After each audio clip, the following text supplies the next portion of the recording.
Esto es América Noticias bajo la dirección general de Carlos Vasallo. Meliá anunció el miércoles que dejará de gestionar 15 hoteles en Cuba.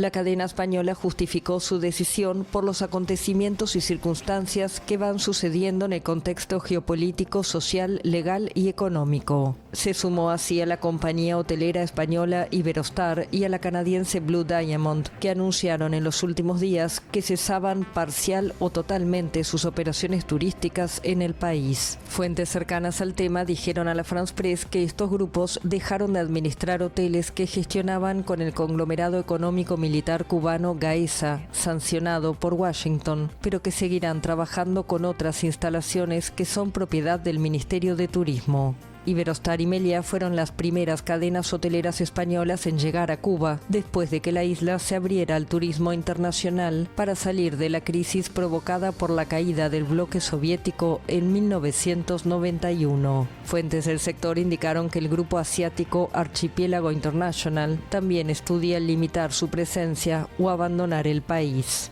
También el miércoles, el Banco Central de Cuba informó que las operaciones de pago con tarjetas Visa y Mastercard quedarán suspendidas a partir del sábado en la isla, después de que un banco extranjero cesó su relación con una institución financiera de Cuba debido a las sanciones de Washington. A inicios de mayo, la canadiense Sherritt fue la primera empresa extranjera en anunciar que se retiraba de Cuba, donde extraía níquel y cobalto desde la década de 1990 a través de una empresa mixta. La salida de los grupos internacionales ocurre luego que el 1 de mayo el presidente estadounidense Donald Trump firmó una orden ejecutiva que endurece las sanciones contra Cuba por considerar que la isla comunista, situada a 150 kilómetros de la costa de Florida, representa una amenaza extraordinaria para la seguridad nacional de Estados Unidos. Y la Oficina de Control de Activos Extranjeros del Departamento del Tesoro estableció el próximo viernes como fecha límite para que las empresas extranjeras que tienen negocios con Gaesa reajusten sus operaciones o enfrenten las sanciones de Washington. Las sanciones pueden implicar dificultades para acceder al sistema financiero internacional o realizar transacciones, hasta la prohibición de que los bancos trabajen con estas empresas o la congelación de activos.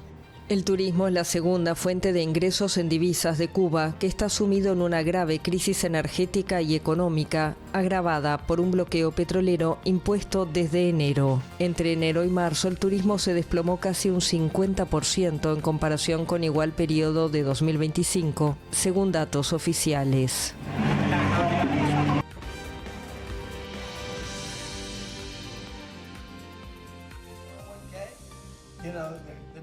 El Departamento del Tesoro estadounidense anunció el jueves sanciones económicas contra el presidente cubano Miguel Díaz-Canel y su esposa Liz Cuesta, así como contra su hijastro Manuel Anido Cuesta. En esta nueva oleada de sanciones se añade a Alejandro Castro Espín, hijo del líder histórico revolucionario Raúl Castro, y al nieto Raúl Alejandro Castro.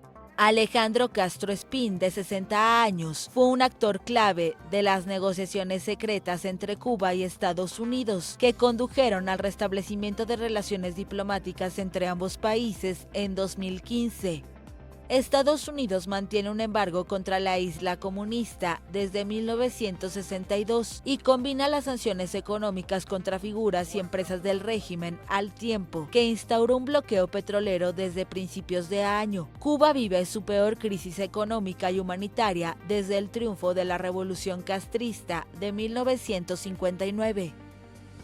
Tenemos unos planes muy buenos para Cuba. Creo que tenemos que deshacernos del régimen, que es muy duro, muy desagradable. La diferencia es que ahora no les entra dinero. Recibían mucho dinero proveniente de Venezuela. Ya no les entra dinero alguno. Recibían petróleo, recibían dinero, pero nosotros nos vamos a ocupar de Cuba.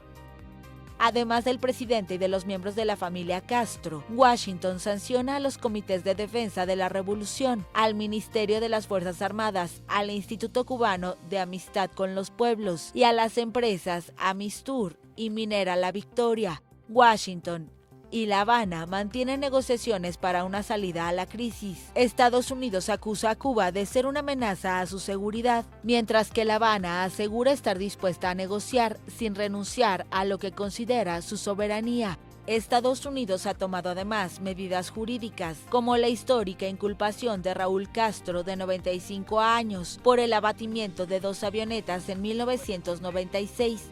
Por las sanciones de Washington, empresas hoteleras han retirado sus inversiones de Cuba y se quitó esta semana el respaldo de Visa y Mastercard.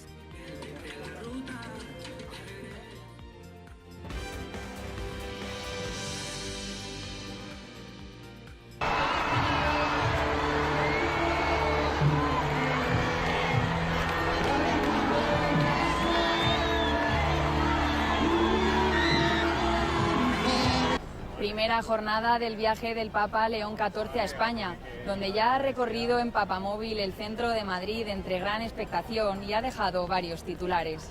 En el avión papal ha reafirmado su compromiso con las víctimas de abusos sexuales en la Iglesia. Esta cuestión, ha dicho, es una llaga todavía abierta. Ya en territorio español ha pedido dejar a un lado los discursos polarizantes y ha agradecido a España su compromiso con el derecho internacional y la paz. Eran las 10 y 12 minutos de este sábado cuando Robert Prevost pisaba por primera vez como papa suelo español, 15 años después del viaje de Benedicto XVI. En el aeropuerto de Madrid lo recibían los reyes y otras autoridades y de allí se han dirigido al Palacio Real, donde ha tenido lugar la ceremonia de bienvenida, y León XIV ha pronunciado un primer discurso plagado de referencias políticas nacionales e internacionales. También ha intervenido el rey Felipe VI, quien ha hecho alusión por primera vez a los abusos sexuales en la Iglesia y ha agradecido al Papa su claridad y firmeza al respecto. Los abusos, ha dicho el rey, ni son ni pueden ser representativos de la inmensa comunidad eclesial. El Vaticano confirmó hace tan solo unas horas, pocas horas antes del inicio de este viaje apostólico, que León XIV sí se reunirá finalmente con representantes de víctimas de abusos, aunque algunas de las protestas previstas para estos días siguen en pie porque varias asociaciones consideran este encuentro insuficiente. León XIV ya se ha dado su primer baño de masas en el centro histórico de Madrid, donde ha recorrido en papamóvil la distancia entre el Palacio Real y la Plaza de Colón. Tras comer en la Nunciatura Apostólica, donde se hospeda estos días en la capital, se ha dirigido hasta aquí, el barrio de Carabanchel, donde ha visitado un centro de Cáritas para gente sin hogar y ha conocido a varios de sus voluntarios y personas acompañadas.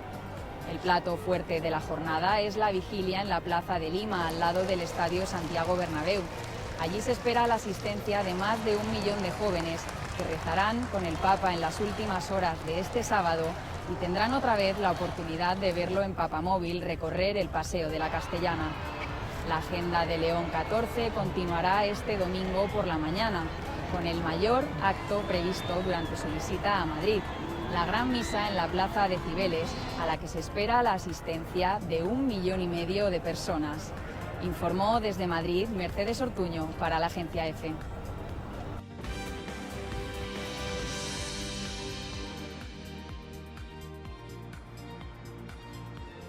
Varias explosiones se escucharon el sábado en Kuwait y Bahrein después de que Irán lanzara misiles contra objetivos en el Golfo, en una nueva escalada de tensiones tras los recientes ataques estadounidenses contra instalaciones militares iraníes. Corresponsales de la AFP reportaron estruendos cerca del aeropuerto internacional de Kuwait y explosiones acompañadas de sirenas antiaéreas en Manama, la capital de Bahrein. Poco antes, los guardianes de la revolución habían anunciado ataques contra lo que describieron como bases enemigas en la región. Según el ejército estadounidense, Irán disparó 7 misiles balísticos hacia Kuwait y Bahrein. 6 de ellos fueron interceptados y el 7º no alcanzó su objetivo. Washington indicó además que no se registraron heridos entre sus tropas ni daños en sus instalaciones en Bahrein, donde se encuentra una importante base militar estadounidense. Teherán presentó la ofensiva como una respuesta a los bombardeos lanzados por Estados Unidos contra instalaciones de radar en territorio iraní.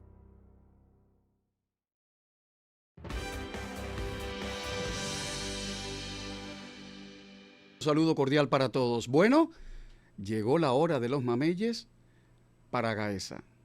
Se ha vencido el plazo de las sanciones de Estados Unidos para los dueños de Cuba, para los militares de Gaesa. Y empresas como la minera Cherry y la hotelera Meliá Coiba pues ya se han ido. Por cierto, el Meliá Coyo de La Habana es el único hotel que está funcionando de los Meliá todavía en Cuba.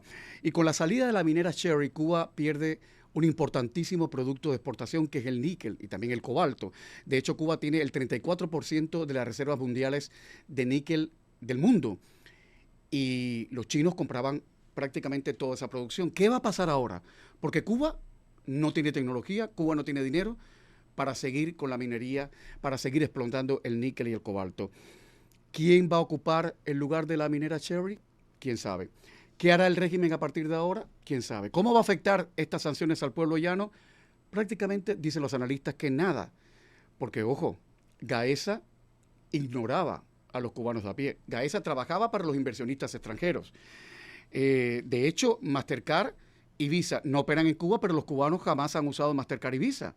Los cubanos pagan en efectivo, los cubanos tampoco se alojaban jamás, o prácticamente, no, yo creo que jamás, en los grandes hoteles de lujo de Meliá o de Iberostar. Así que, y en medio de todos, adivinen, el oso de Moscú regresa. Ha reaparecido el imperio ruso, lo que queda del imperio ruso. Los rusos están prometiendo ahora enviarle a Cuba carne, yogur, leche y trigo. Hablan de excelentes oportunidades de inversión, dicen que este es el mejor momento que pueden encontrar ellos para entrar en Cuba. Y en las últimas horas, Vladimir Putin ha elogiado a su amigo Raúl Castro en estos términos, y voy a citar textualmente. Raúl Castro es un ejemplo desinteresado de servicio a la patria, a su pueblo y a los ideales de la revolución cubana. Por cierto, en marzo llegó el último petrolero ruso a Cuba, a La Habana, con 100.000 toneladas de crudo. Desde entonces, si te he visto, no me acuerdo, ¿eh? Eso es lo que está pasando. Hay más declaraciones y esta me parece importante, ¿eh? Es del Consejo Económico y Comercial de Estados Unidos y Cuba, y dice, en los últimos 30 días ha habido más destrucción comercial, económica y financiera en Cuba que en ningún otro periodo desde 1959, cuando triunfó la revolución de Fidel Castro. El gobierno de Estados Unidos lo ha logrado sin un solo tiro y sin un solo soldado americano en tierra cubana. Pero en el Caribe campean 2 buques militares de los Estados Unidos. El Centro de Estudios Estratégicos Internacionales dice que no está claro realmente hasta ahora la posibilidad de una acción militar en Cuba y que ellos ven ese escenario como muy poco probable. Sin embargo, el presidente Trump, en el despacho Oval, hablando con los periodistas, ha vuelto a hablar en su estilo de Cuba y ha dicho lo que sigue. Cuba se derrumbó. Vamos a manejar esto tan pronto como terminemos con Irán. Ojo, al presidente le queda buen trecho en Irán, porque aquello está complicadísimo. El presidente dijo además, me gusta hacer las cosas bien y me gusta hacer una cosa a la vez. Nosotros nos ocuparemos de Cuba, tenemos que deshacernos del régimen, que es muy duro, muy cruel, y vamos a cuidar a Cuba. Fin de la cita. ¿Y qué ha dicho Díaz-Canel? Que se va a inmolar, que se va a quemar como Atuey, que espera el peor escenario posible y que va a resistir. El canciller cubano dice que el pueblo cubano, cuando llegue el momento, va a salir aguerrido a la calle a defender su revolución. ¿Y qué dice la mujer de Díaz-Canel, la primera dama tan exquisita, tan elegante, tan educada? Bueno, dijo que estar en la lista de los sancionados es casi un honor y que ella va a resistir a su manera. Hagamos memoria. Antes de los titulares, hagamos memoria. En el año 1989, antes de la caída del muro de Berlín, el régimen comunista celebraba el 40 aniversario de la República Democrática Alemana. Y antes de la detención de Maduro, Nicolás Maduro se burlaba constantemente de cómo baila el presidente Trump y dijo una y otra vez, a mí nadie me va a detener. Ignorar la realidad no cambia la realidad. Pero esta gente parece que no lo tiene claro. Antes de los titulares, acuse de recibo. Rapidito. Lices Escobar, Lucía Monzoni, mensajes muy cálidos. No lo repito por pudor o por modestia. Daniel CF, desde Reparto Habana Nueva, en Guarabacoa, dice que tiene más de 40 horas sin luz. Y Roberto Álvarez, desde Brasil, agradece a América TV Noticias. Hay mucho más que contar, así que vayamos de inmediato a los titulares. Se agota la paciencia de Washington. Estados Unidos exige cambios inmediatos al régimen cubano. Putin rompe el silencio sobre Cuba. Revela contactos con Washington en medio de la mayor presión sobre la isla. Ahora es Yosmani quien pide ayuda. El periodista cubano enfrenta el riesgo de deportación. Además, Miguel Cosío conversa con Marcel Felipe, abogado, sobre el golpe financiero que representa la salida de Visa y Mastercard de Cuba y cómo se estrecha el cerco sobre el régimen. Félix Guillermo conversa con Orlando Viera Blanco, abogado y ex embajador de Venezuela en Canadá, sobre la denuncia ante la Corte Penal Internacional que busca responsabilizar al régimen por la muerte del preso político Víctor Hugo Quero Navas. Información confiable y al momento, aquí en América Noticias.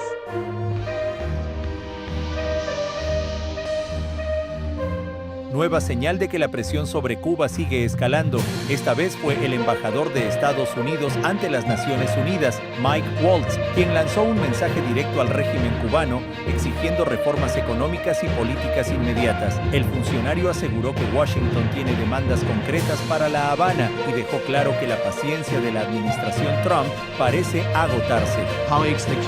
Colegas, el régimen cubano debe tomar medidas económicas, reformas económicas y políticas inmediatas. Les pedimos cosas muy sencillas. Abran la economía. Liberen a los presos políticos. Dejen de tratar a los ciudadanos como una amenaza.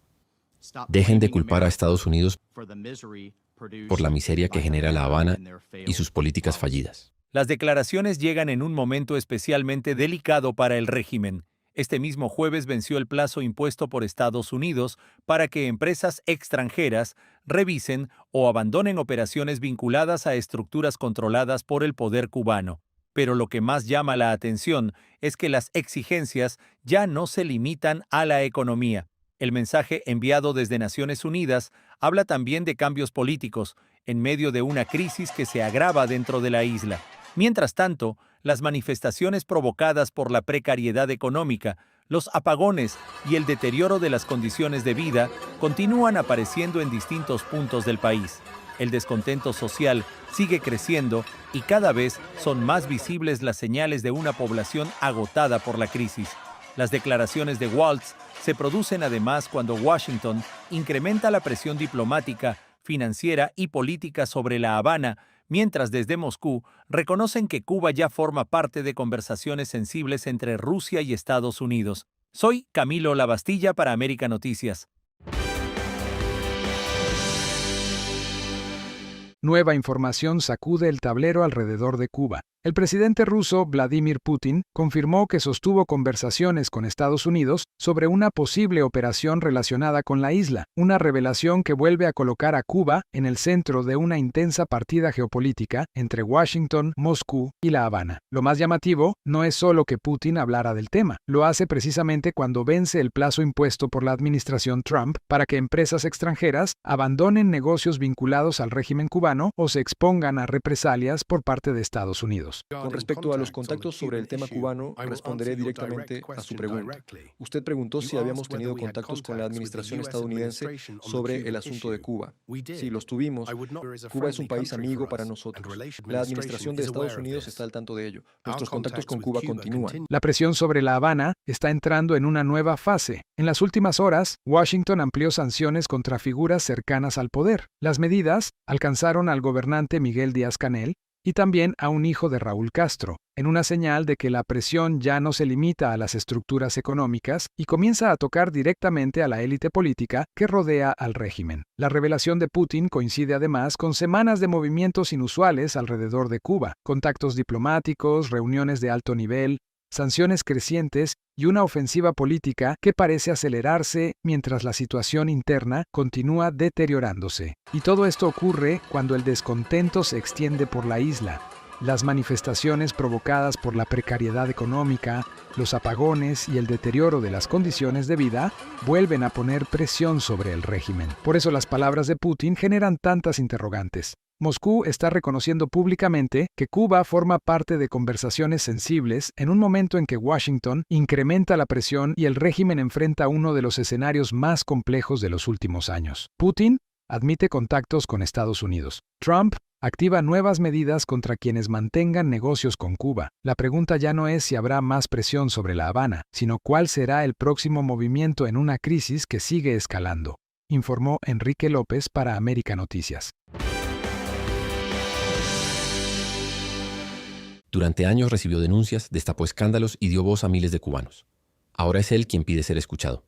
El periodista independiente Yosmany Mayeta enfrenta una batalla migratoria en Estados Unidos que podría terminar con su deportación a Cuba, un país donde asegura que su vida correría peligro por las denuncias que ha realizado contra el régimen. En sus propias palabras, hoy soy yo quien necesita ayuda. Llegué en el año 2019 aquí a los Estados Unidos a raíz de una beca que me gané por mi activismo y mi periodismo independiente en Cuba. Apliqué a la residencia permanente bajo la ley de ajuste cubano, pero por el tipo de visa que yo tenía, visa J1, no pude acogerme con normalidad a la ley de ajuste cubano. Mi residencia permanente fue negada y a raíz de eso fui sometido a corte. Esta, en el mes de julio, es la segunda corte, la decisiva. Y por supuesto, porque trabajo modestamente en el sector de los restaurantes, no pude contar con toda la ayuda económica para contratar un abogado que me representara en esta corte decisiva. Por eso he decidido lanzar mi caso, aunque queden muy pocos días, a las redes sociales y pedir ayuda de todos los congresistas cubanos, americanos y también del secretario de Estado Marco Rubio. Porque si me deportan a Cuba, viviría las mismas tristes condiciones que viven todos los prisioneros políticos y también los periodistas independientes, o aquel que solamente alza su voz en contra del comunismo y tristemente ha terminado en prisión como los más de 1000 prisioneros políticos. Por eso le pido a todos los medios de comunicación, influencers, políticos, que alcen la voz junto a mí, porque deportarme hacia Cuba sería languidecer en una de las cárceles de las mazmorras en Santiago de Cuba o en cualquier otra parte del país. Así que por favor, le pido su cooperación, su ayuda, solidaridad y también sus oraciones en este difícil camino migratorio. Un informe de América Noticias.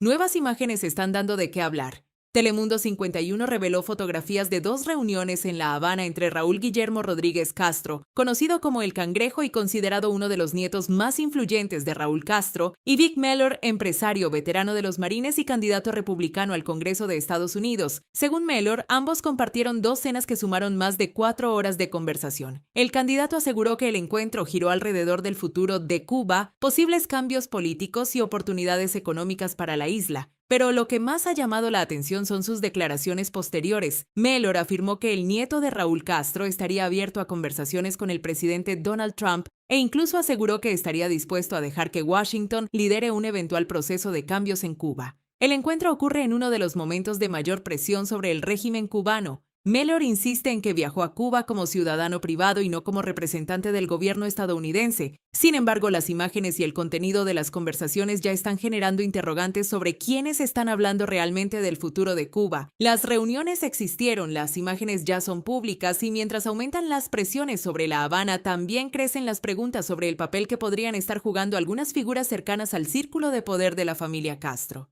Informó Leticia Grau para América Noticias. La tensión política en torno a Cuba acaba de llegar al Congreso de Estados Unidos. Legisladores demócratas reactivaron una resolución para impedir que el presidente Donald Trump pueda ordenar una acción militar contra la isla sin la autorización previa del Congreso. La iniciativa refleja hasta qué punto la crisis cubana ha escalado en Washington. El proyecto es impulsado por congresistas como Nydia Velázquez, Gregory Meeks, Tim Kaine y Adam Schiff. Los promotores de la resolución buscan reafirmar que cualquier acción militar contra Cuba debe contar con aprobación legislativa. Advierten que una intervención podría tener consecuencias impredecibles para la estabilidad regional, los recursos militares de Estados Unidos y millones de personas dentro y fuera de la isla. El debate ocurre en medio de una creciente presión de la administración Trump sobre el régimen cubano. Debo decir que hay 2 cosas sobre Cuba. Número 1, es un estado fallido. El modelo económico no funciona ni va a funcionar porque el país no es controlado por el gobierno. Esto lo controla un conglomerado privado. En las últimas semanas, Washington ha endurecido las sanciones contra Gaesa, el conglomerado empresarial controlado por los militares cubanos, provocando la salida de empresas internacionales y mayor incertidumbre económica en la isla. Para los demócratas, este contexto hace necesario fijar límites antes de que cualquier escenario de crisis pueda escalar. El hecho de que el Congreso discuta cómo limitar los poderes del presidente demuestra que la crisis de Cuba ya forma parte de una discusión más amplia en Washington, especialmente mientras figuras como Marco Rubio refuerzan su postura contra el régimen.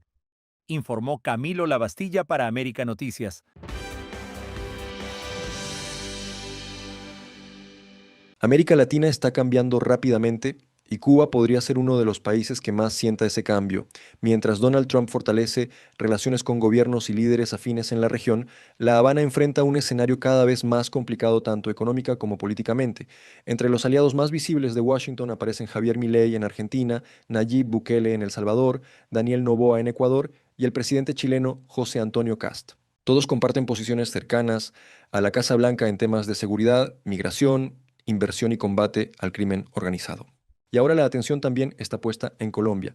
Trump ha mostrado simpatía por la candidatura de Abelardo de la Espriella, quien acaba de avanzar a la segunda vuelta presidencial frente a Iván Cepeda, aliado político de Gustavo Petro.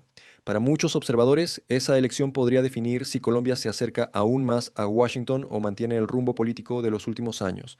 Mientras tanto, Cuba parece avanzar en dirección contraria. La administración Trump ha endurecido las sanciones contra Gaesa, el conglomerado militar que controla buena parte de la economía cubana. Las medidas ya han provocado la salida de importantes cadenas hoteleras internacionales, restricciones comerciales y una creciente incertidumbre sobre el futuro del turismo, uno de los principales motores económicos de la isla. La situación ocurre en un momento especialmente delicado para el régimen. Empresas extranjeras abandonan operaciones, aumentan las dificultades económicas y la crisis interna sigue generando presión sobre una población cada vez más agotada. Para la Casa Blanca, la competencia en América Latina no es solo económica, también es geopolítica. Washington busca fortalecer alianzas en una región donde China, Rusia e Irán intentan ampliar su influencia. La gran pregunta es si Cuba podrá romper ese aislamiento o si seguirá quedando al margen de un continente donde cada vez más gobiernos se acercan a Washington. Mientras Trump consolida alianzas desde Buenos Aires hasta San Salvador, la isla enfrenta uno de los momentos más complejos de su relación con Estados Unidos y con buena parte de la región. Soy José González para América Noticias. Para que estés mejor informado, te dejamos con nuestras noticias. Un candidato republicano al Congreso de Estados Unidos aseguró haberse reunido en Cuba con Raúl Guillermo Rodríguez Castro, nieto de Raúl Castro, en un encuentro que ha despertado preguntas y controversia por el momento en que ocurre. El político es Vic Mele, empresario y veterano del Cuerpo de Marines, quien dijo que conversó durante varias horas en La Habana para explorar oportunidades de negocios y discutir visiones sobre una posible apertura económica en la isla. La reunión llama la atención porque se produce en medio de una etapa de fuertes tensiones entre Washington y La Habana, con nuevas sanciones y crecientes presiones sobre figuras vinculadas al poder cubano. Aunque la AFP señaló que no pudo confirmar de inmediato el encuentro con el entorno del nieto de Raúl Castro, Telemundo 51 reportó haber obtenido imágenes exclusivas de esa cita, lo que dio todavía más visibilidad al caso. Más que un simple contacto político, el episodio deja ver que incluso en medio del conflicto bilateral siguen existiendo canales informales, intereses empresariales y movimientos discretos alrededor del futuro de Cuba. La cúpula del MININT se concentra en el Karl Marx. La cúpula del Ministerio del Interior se concentró en el Teatro Karl Marx de La Habana en medio de la creciente crisis que vive Cuba y del aumento de la tensión con Estados Unidos. Según los reportes, el encuentro fue presentado por el régimen como una reafirmación política e ideológica frente a lo que describe como una política agresiva de Washington, insistiendo en que Cuba no representa una amenaza para la seguridad nacional estadounidense. La reunión ocurre en un momento especialmente delicado, con sanciones, presión diplomática y un país golpeado por apagones, escasez, deterioro económico y malestar social. Más allá del discurso oficial, la imagen de altos mandos del MININT reunidos en bloque también transmite un mensaje interno de control, vigilancia y cierre de filas en medio de un escenario cada vez más incierto para el poder cubano. La presencia de personal militar, brigadas de mantenimiento y movimiento reforzado en los alrededores del recinto alimentó además la percepción de que no se trató de una cita rutinaria, sino de una señal política cuidadosamente calculada.